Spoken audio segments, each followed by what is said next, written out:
Right, welcome back to the Dive Bomb YouTube channel, and at the time of recording, Sergio Perez has just signed a brand new 2024 contract with Red Bull to go alongside Max Verstappen.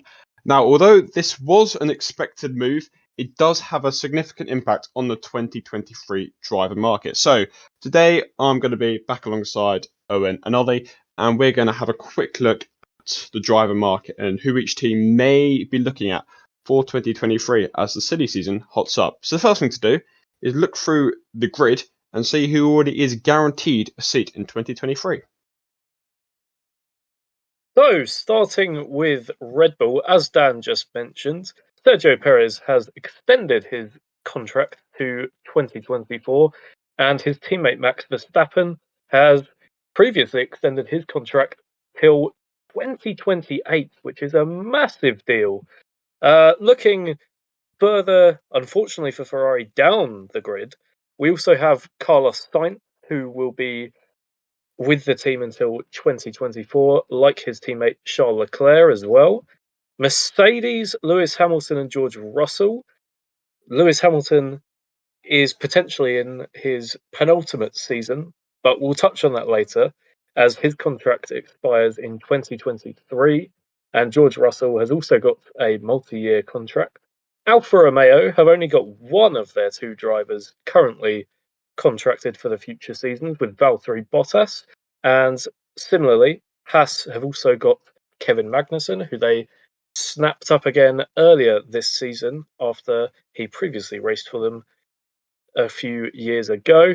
McLaren, Lando Norris has got another term contract until 2025, and Daniel Ricciardo is currently in the final year of his contract for 2023, but he's under a bit of pressure. So me and the boys will touching on that later as well.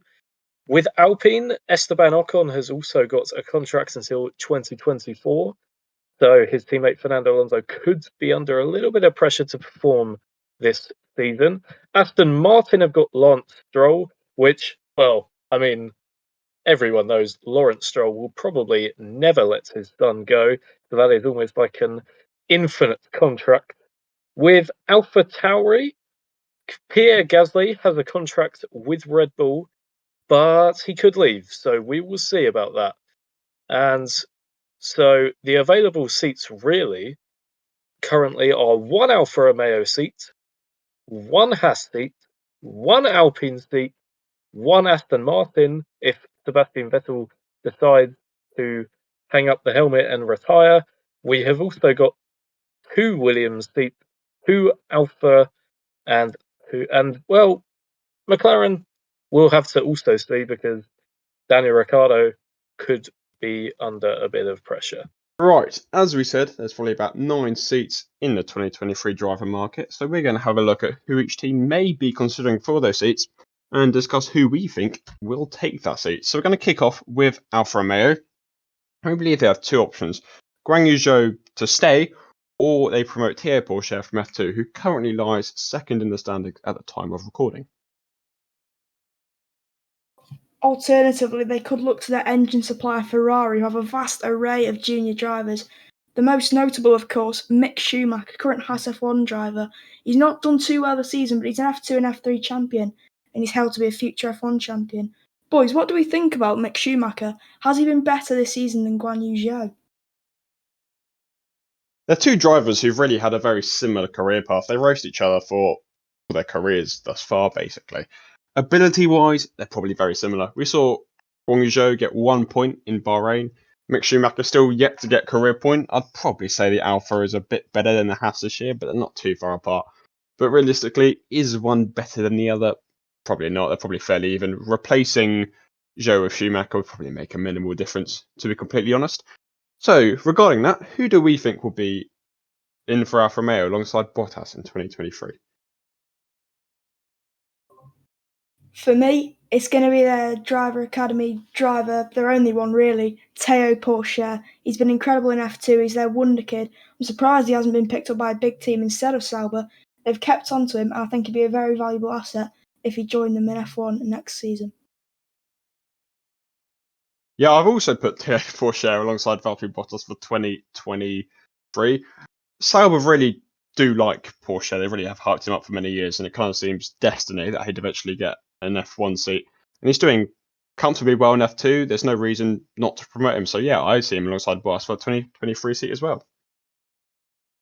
For me, I've actually gone very boring and very conservative, to be completely honest. And I've just gone with Valtteri Bottas and Guan Yu Zhou for another season. So yeah, very boring compared to the other guys. But I think at this point it might be a bit realistic, but we'll have to watch for that. On the topic of Mick Schumacher potentially moving to Alfa Romeo, let's look at where he currently is in Haas. Now, Haas's options, they've got a seat vacant for next season in terms of contracts. I think the easiest decision is potentially for Mick Schumacher to stay, but it could be more a case of will Mick Schumacher want to stay with them? Alternatively, they could look to Guan Yu Zhou, and as we mentioned earlier, maybe do a little swap between Guan Yu Zhou and Mick Schumacher. That could be interesting, but as Dan mentioned earlier, it probably would do a very minimal difference, to be completely honest. And of course, Haas could also go with Théo Pourchaire. We really don't know. Ollie, what do you think about this? Well, other than those two, there's very limited options in terms of young drivers for Haas to promote. One option we've highlighted is F2 Championship leader Filip Drugovich. Obviously, never been affiliated with a driver academy. He's dominating F2 this season in a midfield team, MP Motorsport. And for me, I think he deserves to get a seat, but Haas could be a place for him as they look for options. For me, though, I think they're going to keep their 2021 lineup into 2023. I think it's going to be Kevin Magnussen alongside Mick Schumacher. Well, second time in a row, I've agreed with you. Mick Schumacher and Kevin Magnussen don't have an academy, or they had one a few years ago, but they don't have a current academy, and without an academy, it's really hard to find talent. Drugovich could be an option. We've seen them sign people like Fittipaldi, but I think Schumacher is the most realistic option. He's an okay driver. I think he still needs to prove himself in Formula One, and he brings in a bit of sponsorship, so I wouldn't see why Haas would need to remove him anytime soon. 3 is a magic number, and I have also gone with Mick Schumacher and Kevin Magnussen for next season, to be completely honest. Next up, Aston Martin, the underperformers of 2022 so far. The big question surrounding their lineup is whether or not Sebastian Vettel will retire. Obviously, we understand that Lance Stroll is probably never going to leave that team, but will Vettel retire and open up a seat? Was seeming to lose interest in Formula One. His ability is wearened over a couple of years. He's not as good as he used to be, and his interest seems to be falling out of Formula One. He's doing other ventures now. He's doing different things, but I can't really see him going yet. I still think he's got a few more years left in him personally. I think Aston Martin will be his last team, but whether it's going to be this year, whether it's going to be next year, I guess we'll have to wait and see. Yeah, I agree with that to a certain extent.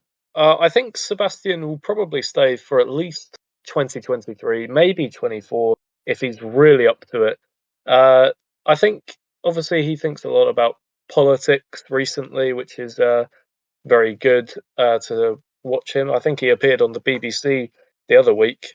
So he might want to use F1 as a platform for his politics, which is very good. One other option Aston Martin may take, which has been rumoured in recent weeks, is Haas's Mick Schumacher. I don't know the likelihood of this, but with Audi potentially coming into Aston in a few years, they said they wanted a German driver, and Vettel will unlikely to be around by then. But Schumacher would be an interesting choice for Aston Martin. What do we think? Personally, I think it would be a stupid move for Aston to sign Mick Schumacher. He's obviously affiliated to the Ferrari Academy. If he was to move to Aston, Ferrari might just take him back out of that team just a year or two later, which would be rather pointless. Also, alongside Lance Stroll, you'd kind of be depending on Mick Schumacher to be the main driver. And with his track record in 2022, I don't think that's a risk you want to take. And especially if Mick goes there and gets outperformed by Lance Stroll, How do Ferrari see that? They're surely going to go, well, he can't even beat Lance Stroll, who's, let's be honest, not really particularly worthy of an F1 seat, some will say. So I don't think Mick Schumacher should go there. I don't think he will.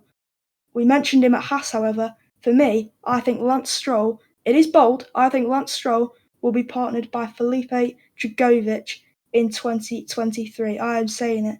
Aston have a poor car, they need to be brave, they need to be bold, and I think Felipe is the perfect man to shine in that team. Our first controversial prediction of the list, I'd say. I'm got a bit more safe. I think Vettel will stay for another year. Yes, his interest is losing, but Aston has such limited options. I think Vettel will probably be around so longer. See how they are in 2023. Yeah, so I think he's going to stay for an extra year. Yeah, I've gone the same as Dan. I can't see Sebastian Vettel leaving quite yet. So it's another safe prediction from me, to be completely honest. Now moving on to AlphaTauri, because this is a very interesting one. We've got a few suggestions of they could keep Pierre Gasly. However, I think it's more a question of will he want to stay with them, because he's got very little chance of moving up to the top team at Red Bull, and he could want to leave to a team we've mentioned before, potentially like Aston Martin. So we'll have to see with what he does. Of course, Perez got that extension recently until 24, so there really is no shot of him progressing. We've also got Yuki Tsunoda, who, again, it's up to him really. I think it's he could, after a few years in the team, he could be taking up a vacant seat that another young driver coming forward might want to look at. And also, we have a former Toro Rosso driver and Red Bull driver, Alex Albon, who's been performing very well at Williams, and he is sponsored by Red Bull in terms of the actual energy drink, but he's not part of their driver program. So we will have to watch out for him because he's still on the Red Bull cards. But we do have a few Red Bull juniors from F2, don't we, Dan? Well, yeah, Red Bull have been known for having the best driver academy in the world, and they've got a really good situation where they already have the choice of Gasly, they've got Sonoda, who probably will stay on next year, and Alex Albon, who they may want to recall from Williams, and they have 5 juniors in F2, which is a bit of a problem for them, because you can't promote 5 people to 2 seats. They obviously have Gian Deruvla. We understand that even if he does win the title, he will not be going to AlphaTauri next year. You've got Dennis Hauger lying in 12th and Ayumi Iwasa lying in 13th in the championship at the time of recording. These two are probably both unlikely. It's their first years. They'll probably need a second year. The 2 ones I think have got the best shot are Yuri Vips and Liam Lawson, who currently lie 5th and 8th in the standings. That doesn't represent their seasons they've had. They've both been good this season. Obviously, they've had a fair share of bad luck. But I think both drivers have a good shot at the AlphaTauri seat. Helmut Marko sees really strong talent in both of them. They both had a F1 Young Driver test last year, and Vips got a free practice session in Spain. And it is also believed that Lawson will get an opportunity for AlphaTauri later in the year. So, lads, what have you predicted for AlphaTauri? I think it's the most difficult seat to predict for 2023.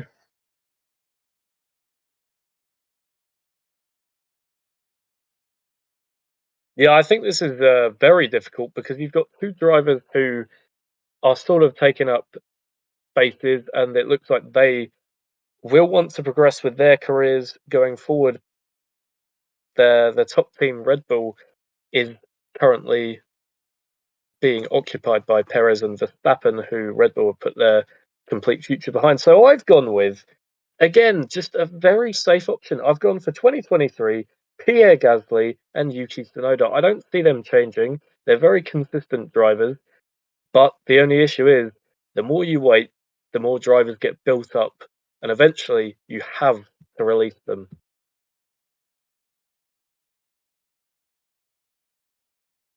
I mean, I do think Yuki Tsunoda will stay for 2023. I think he needs another year to prove himself in Formula One and maybe looking for Perez's seat in the future. Gasly said he wants to stay with AlphaTauri to soon become a top team.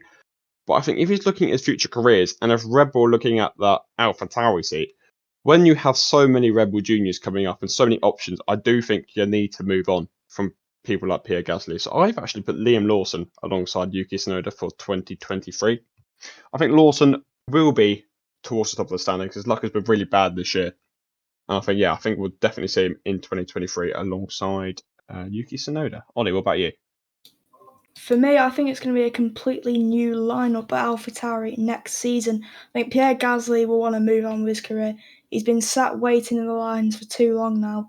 And with Yuki Tsunoda, I think after how the Red Bull conveyor belt works, if they don't think you're ready to move up to that top team, they won't keep you. And I think he's going to get the sack as well. Although I don't think Gasly will get sacked, I think he'll just leave.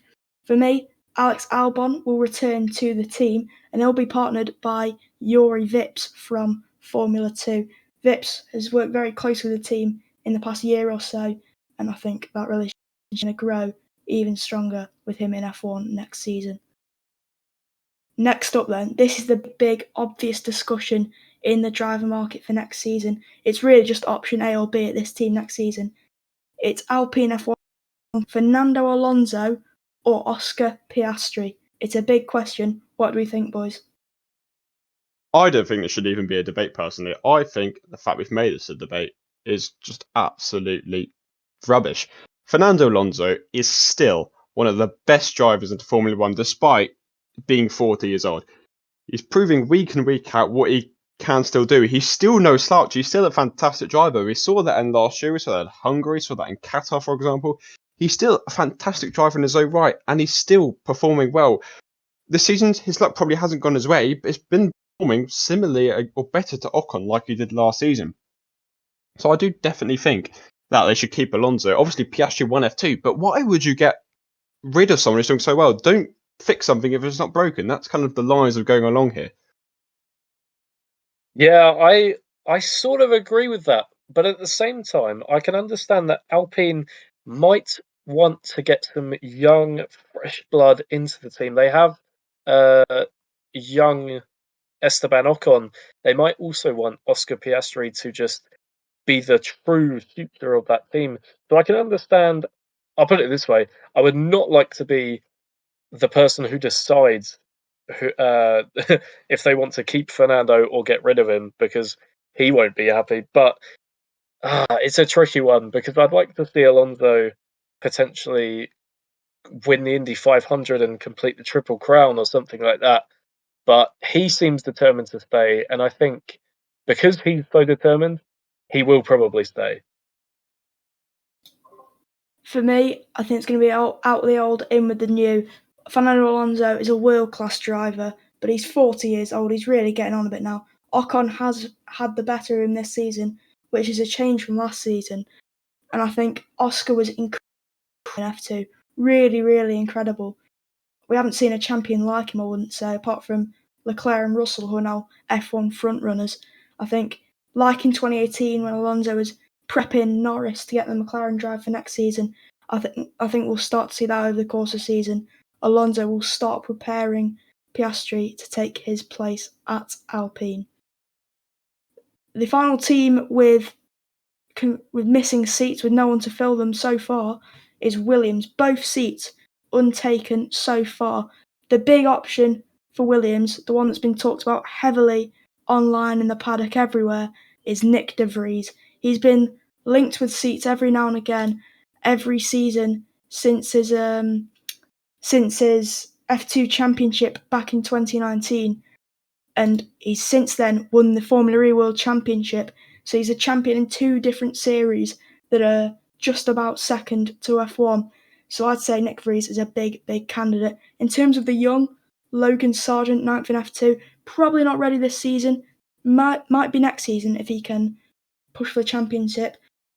And then F3's Zach O'Sullivan as well, doing very, very well in that Carlin, which is a poor, poor team to be with in F3. He's a GB3 champion, and now he's doing well in F3. And another one that's a bit controversial It's kind of Marmite with this driver, Jamie Chadwick. Dan, what do we think of Jamie Chadwick?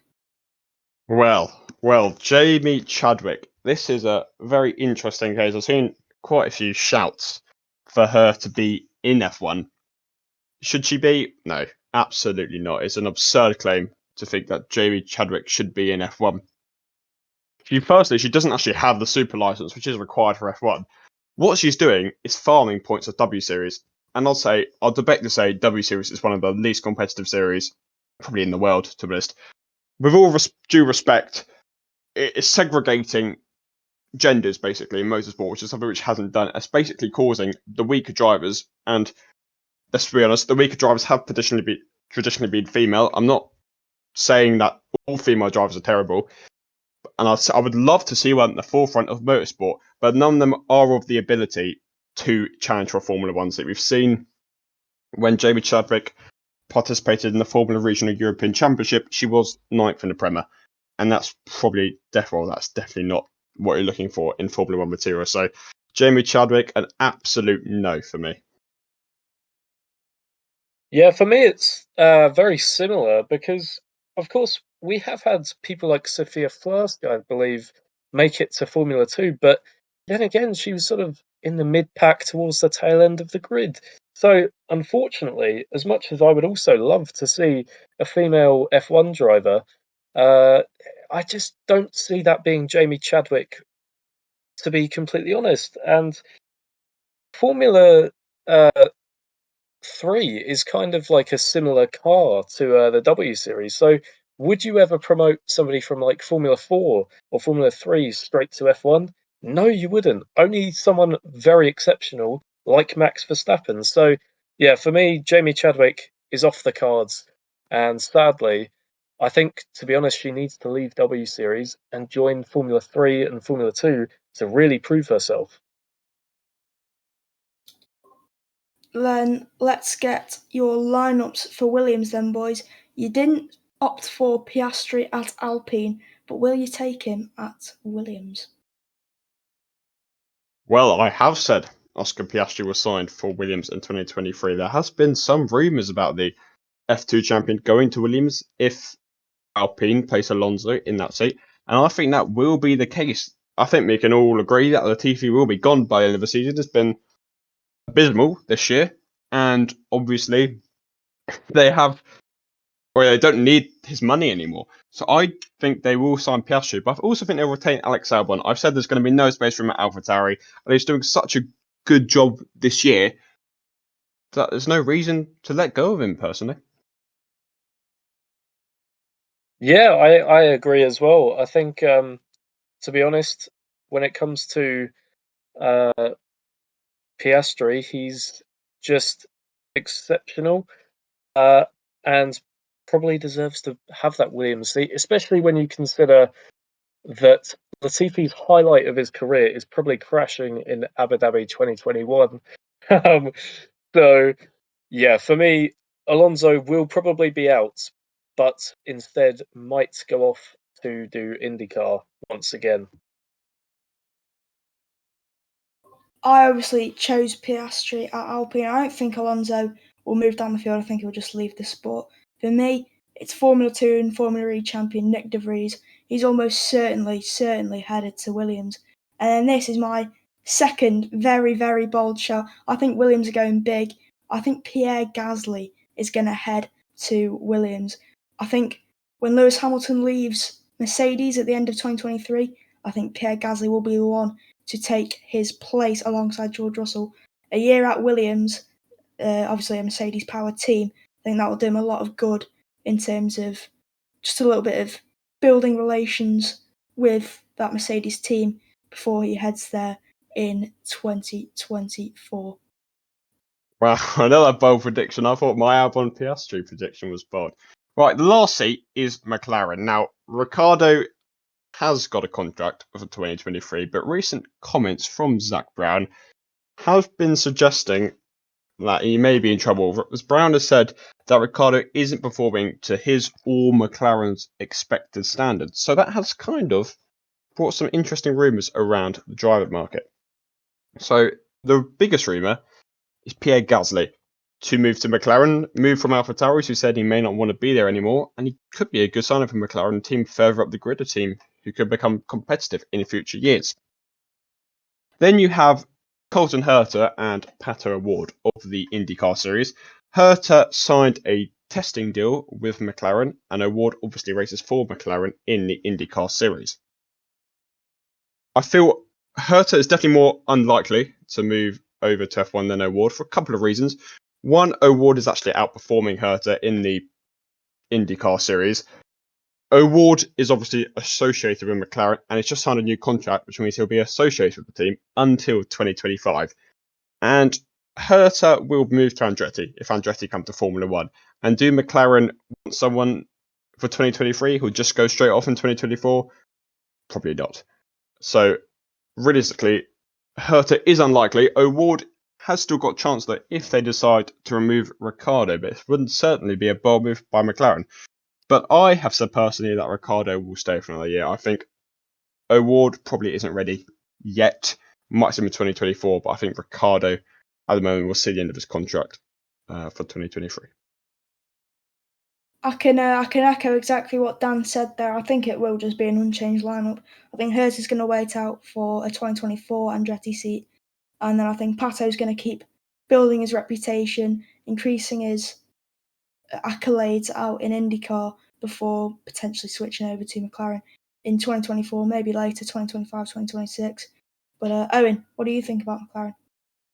Well, this might seem like it's coming out of left field, but I do kind of wonder if Piastri replaces Alonso, would Alonso be a candidate of returning to McLaren? It might sound weird, but if Ricciardo's not performing and Alonso, as he's shown, he's clearly got that fighting spirit back. Right, with that in mind, I think McLaren will retain Ricciardo for 2023. And with my predictions, that leaves Gasly out of seat, which is interesting. I think we'll go to a Red Bull reserve role probably for 2023. But yeah, I think Ricciardo will stay alongside Norris. I think we'll see the end of his contract. I don't think O'Ward is ready enough for Formula One yet. Maybe in 2024, but probably not quite now. So I think Ricciardo will see the end of his contract. After then, I think he will be gone. But at the moment, McLaren's options are limited. I think Ricciardo will stay and see the end of his contract. I can echo what Dan said there. I think Colton Herta won't join McLaren. I think he'll wait till Andretti join in 2024 and take one of the seats there. And then Pato O'Ward, I think he wants to build his reputation, pick up some more accolades, take some, maybe a title, an Indy 500 win before moving over to McLaren maybe in 2024 or 2025 or maybe even further. So yeah, for me, it's an unchanged lineup at McLaren. Owen, what do you think? Well, for me, I'll be honest, I think that McLaren will keep their lineup for 2023 with Daniel Ricciardo staying at the team, maybe giving it one final season to really prove himself.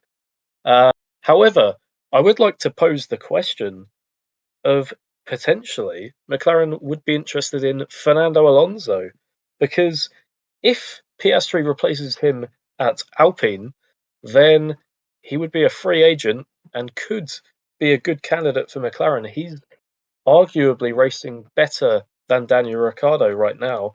The only issue with him is age. So I don't know. Maybe he would like to return there. What do we think about that, boys? Fernando Alonso back to McLaren? I think it's a no from me. I think Alonso, he burned bridges in 2007 and came back and burned bridges from 2015 to 2018. I think his reputation within that team is just so bad, and any more incidents with him would be horrific. I mean, the Honda scenario with GP2 engine and the engine is much slower than before. He's burned too many bridges with that team. I can't see him going back personally. Yeah, I don't see it at all in my head. It's a bold shout, but I don't see that happening at all. Well, we've had the weird and the wonderful today, so we've had some bold predictions come out. I feel quite conservative now that I picked mine. But we'll see who gets the most right by 2023 as the silly season ramps up. So that's just about all we've got time for today. You'll be able to see our final predictions on your screen right now. Tell us in the comments below who was right, who was wrong, and tell us your predictions for the 2023 grid. We'll see who got the most right sometime in the future. I hope you enjoyed, and we'll see you around the dive bomb next time. Don't forget us to follow us on Instagram and Twitter at Project Icon as well. See you around.